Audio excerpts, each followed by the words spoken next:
Okay, so we are going to start rigging. And we're going to rig this little fox ball. It's two pieces. You can see here in the outliner we have the actual ball with the little ears, and then we have a little tail as well. So we're going to build a little rig to where you can sort of bounce the ball around. There'll be a little squash and stretch. You can move the ears around and swish the tail around as well. So probably about 4 videos total. And so we'll get started with this one. We're just going to build a skeleton and put in the IK handles. So, and you always want to do that from one of your orthographic views, because again, when you start putting in joints in the perspective view, who knows how far away from the camera they'll end up, right? So we're going to start out over here in our side view. And you got to make sure that you're in the rigging menu set. And I'm going to go skeleton, create joints. And I'm just going to start putting joints in. We're going to start out with the tail, and then we'll do the middle of the ball and then the ears. So first we need a root, and that can just be right around here. This is going to be the first joint in our skeleton, and everything else is going to branch from that. It's going to be sort of the main point of the skeleton. And then we'll put one at the base of the tail, and then we'll put maybe 5 more on the tail.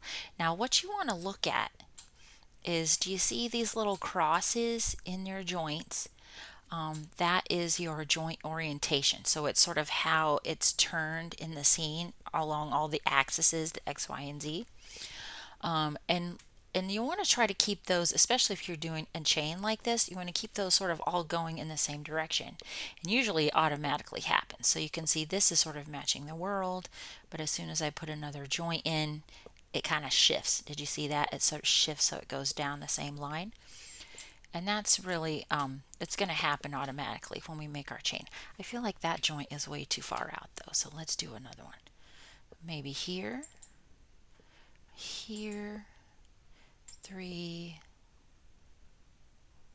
4, 5. We'll do one at the end, and then we'll do another one out here so that this one has the right orientation that sort of is aligned with the tail. And then we'll hit enter, and then this little spare joint we'll get rid of. So that way that makes all of our joint orientations aligned how we want. And that's our tail. So now the thing about it, rigging, is that it's so important that you name all of your things consistently. More than anything else, it's important in rigging to make sure that your naming conventions are solid and they're consistent all the way through. So I'm going to go ahead and go in the outliner and open up my joint chain so you can see all of our joints. And then this first one, we're going to call that root.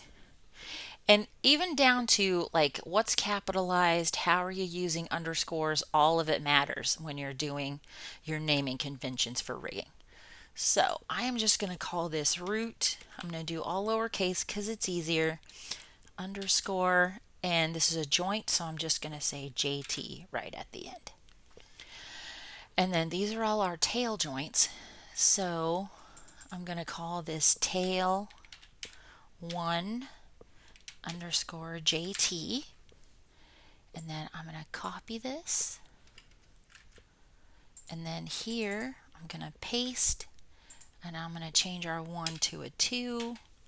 And that's how it's going to go down. So this one is going to be tail 3 joint, tail 4 joint, tail 5 joint, tail 6 joint, and tail 7 joint. Now let me just make sure that that's correct. Root 1, 2, 3, 4, 5, 6, 7. All right, so that is our tail skeleton. So next we need to put in a couple joints in the middle of the ball and then set up our ears. And we're also going to put IK handles in our ears. So I'm going to get my skeleton tool again, my create joints. Now sometimes you can just click a joint and activate it, and then keep adding stuff to it. But sometimes that doesn't happen. Sometimes this happens here where it just puts another joint in there that we don't want. So just keep that in mind. Sometimes that works and sometimes it doesn't. But we can just go ahead and decide, because we want one kind of in the middle and we want one sort of up the top so that our stuff can branch off for our ears. So I can put one here and then one maybe about here, and it's going to be sort of in the middle of the ball. And then what I can do is hit enter and then have this selected and shift select our root down here and hit P, and that will just parent it right into the joint chain. So now this joint is going to be called body underscore JT, again because it's a joint and that's how we're naming the joints. And then the head is that top one.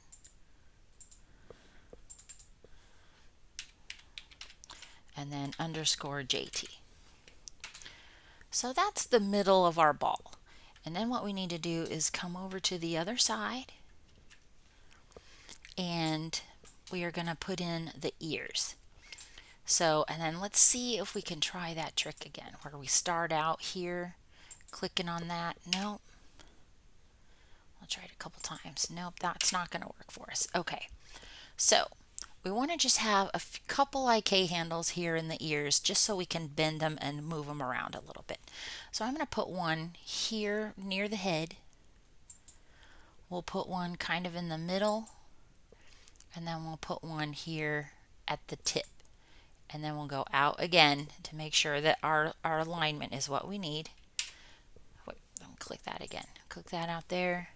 We'll hit enter, and then that last one we'll get rid of. And then we'll take this one and we will parent it to the head, just like that. So now we have our ear joint chain.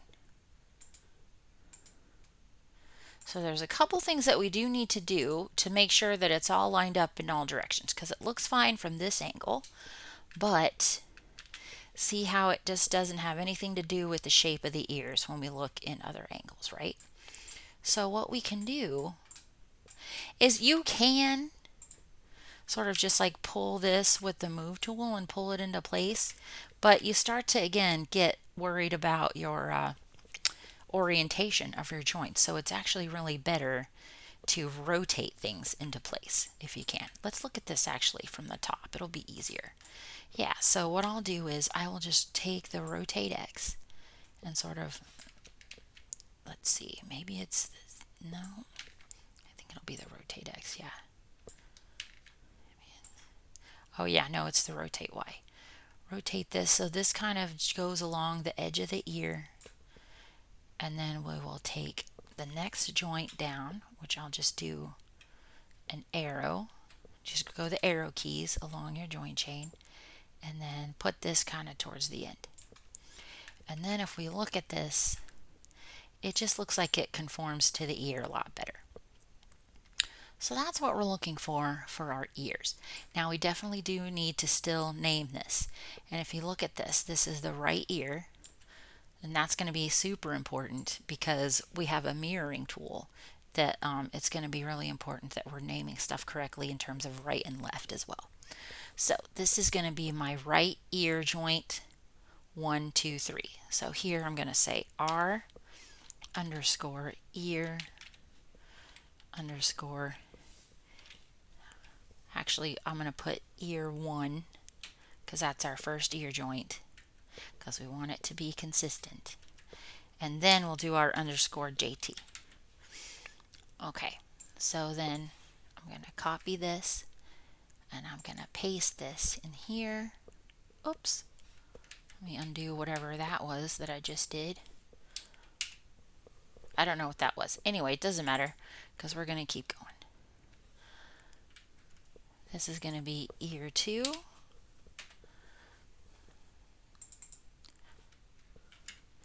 And this is ear 3. So that is the joints mostly set up. We do still need to mirror the other ear over, but before we do that, what I want to do is to put the IK handle into this ear, because when we mirror it, it will mirror the IK handle over as well, and then the ear will, on the other side, will just kind of make itself. So it's kind of like half the work if you do it correctly. So this is all of our joints, all named and all set up to where we want them. And now we need to go up to Skeleton, Create IK Handle, and go into the option box. And what we want to do is we want to change this current solver to the single chain solver. That's the kind of IK handle we want for these ears, because that's the simplest IK handle. The other one, it has like some rotation built into it, and it's good for like elbows and knees and more complicated joints, but that's not really what we have. We just need it to just bend a little bit in a few different directions. So we will change this to the single chain solver. And then I'm going to click once in the base of the ear in right ear joint 1, and then I'll click again in this one at the end, and now we have an IK handle in there. And you can sort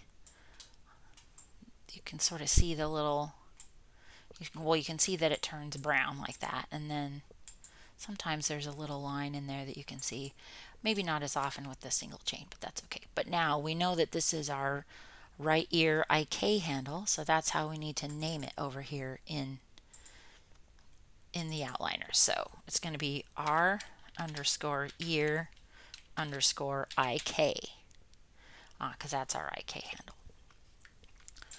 So now this is all set up, and so now all we have to do is we have to select this joint at the bottom of the ear, because this is pretty symmetrical already right down the center here, right? So if we just select this joint, we can mirror it over and it will connect and just build our other ear for us. So the way that you do that is you're going to select the bottom of the ear here, the first joint that you want to mirror over, come up to Skeleton, Mirror Joints Options, and you will get this window right here. And if you look down here, we have the Y axis going up and then the Z axis right under it. So that's sort of the axis that we're mirroring across. So we want to make sure to turn that on. We're mirroring across the YZ axis. And then we can actually rename our stuff in here all on the other side. So anywhere there is an R, and we have to use a lowercase r because we've done lowercase on everything here, we're going to replace that with an L. And then we're just going to click mirror, and it puts it all in over on the other side for you. And if you look over here, everything on your ear joints is called left ear, and your left ear IK is called left ear, and that's done. That is all of the joints and the IK handles that we're going to need. And so that is it for this video. And then the next video, I'll show you how to start setting up your controls so that you can start using these IK handles.